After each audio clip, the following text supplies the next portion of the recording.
They'll catch you when they get here. And they'll kill you. And run. I told you I'm all alone. What?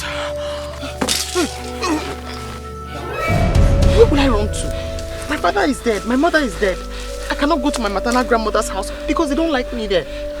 I'm going to meet the Igwe. Let him kill me himself. Now you leave me with no other choice than to kill you.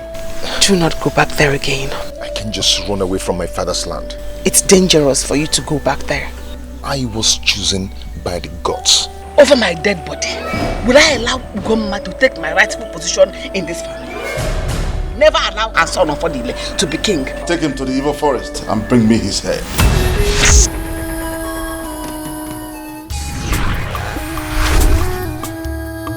Hey!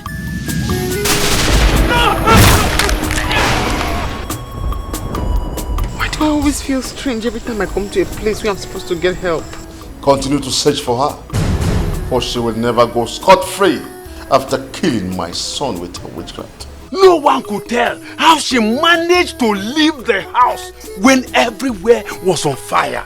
I told you the mystery behind your calamity for you to know the truth, not for you to endanger your life. I am not a coward. I need to stop this evil before it gets far. Why are you in a hurry?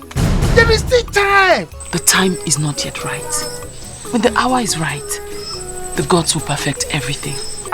Ezechina will become the Igwe of this kingdom. I will not stoop low to marry a dog like you. Nketa, The future Igwe of this land. You call me Nketa, dog. Just 3 days. You will bow down before me.